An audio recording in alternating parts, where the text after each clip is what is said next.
नमस्कार, स्वागत है आप सभी का द बिहार टॉप में। मेरा नाम उदित तारण है। देखिए, झारखंड में विधानसभा चुनाव होने हैं। 2 चरणों में मतदान होगा, 13 नवंबर और 20 नवंबर। 23 नवंबर को मतगणना होगी, यानी वोट काउंट होगा। महाराष्ट्र में भी चुनाव है। महाराष्ट्र में 20 नवंबर के दिन ही एक ही फेज में सारे विधानसभा सीटों पर मतदान होना है।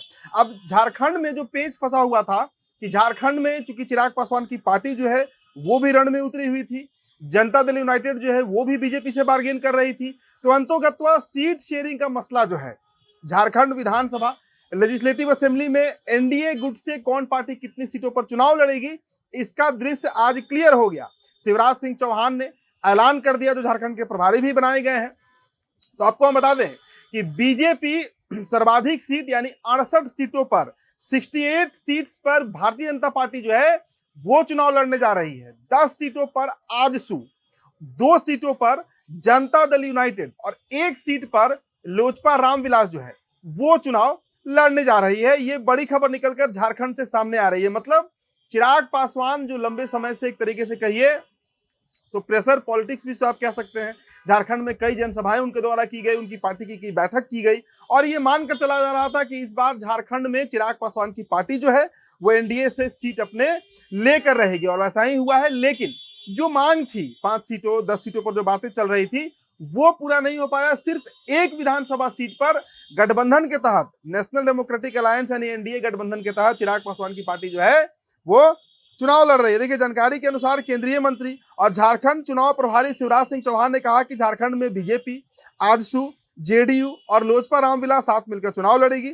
वही हम लोग साथ में चुनाव प्रचार भी करेंगे।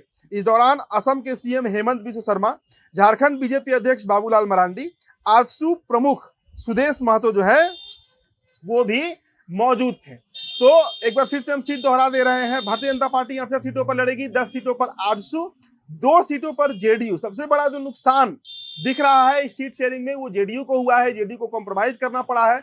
महज 2 सीटों पर जनता दल यूनाइटेड जो है वो चुनाव लड़ने जा रही है झारखंड में एनडीए अलायंस के तहत और 1 सीट पर लोजपा रामविलास। वहीं झारखंड में जेडीयू जमशेदपुर पश्चिम और तमाड़ विधानसभा सीट पर चुनाव लड़ेगी। 2 सीटें जो हैं वो जमशेदपुर पश्चिम और तमाड़ विधानसभा सीटें जहां से जेडीयू चुनाव लड़ने जा रही है। इसके अलावा अगर बात करें लोजपा रामविलास, जो 1 सीट लोजपा रामविलास को मिली है वो चतरा विधानसभा सीट होगा। देखिए, गौर कीजिएगा इस सीट पर, चतरा विधानसभा सीट से लोजपा रामविलास के कोई भी प्रत्याशी, जो प्रत्याशी होगा अभी नाम फाइनल नहीं हुआ है, वो चुनावी मैदान में उतरेंगे। वही इन सीटों के अलावा 68 सीटों पर बीजेपी चुनाव लड़ेगी। हालांकि प्रेस कॉन्फ्रेंस के दौरान हेमंत बिस्व शर्मा ने कहा कि बीजेपी अपने कोटे की 68 सीटों में से 1 से 2 सीटों पर कुछ अलग निर्णय भी ले सकती है। अब वो निर्णय क्या होगा वो आने वाले दिनों में पता चलेगा, लेकिन सीट शेयरिंग का फॉर्मूला यही तय किया गया। इसके अलावा एक और जानकारी आपको दे दें, आजसू जिस 10 सीटों पर चुनाव लड़ेगी उसमें सिल्ली, जुगसलाई, गोमिया, रामगढ़, लोहरदगा, पाकुर, ईचागढ़, मांडू, डुमरी और मनोहरपुर जैसी सीटें जो हैं शामिल हैं। सबसे बड़ी बात है कि जदयू की तरफ से झारखंड में 11 सीटों पर लड़ने का एक दावा किया गया था। 11 सीटों पर लोजपा भी 5 से 10 सीटों पर दावा ठोक रही थी, लेकिन बीजेपी ने सबको एडजस्ट कर दिया है और अब जो फाइनल परिणाम निकलकर सामने आ रहा है उसके मुताबिक 68, 10, 2 और 1 यही सीट शेयरिंग का फॉर्मूला जनता एनडीए का है झारखंड में।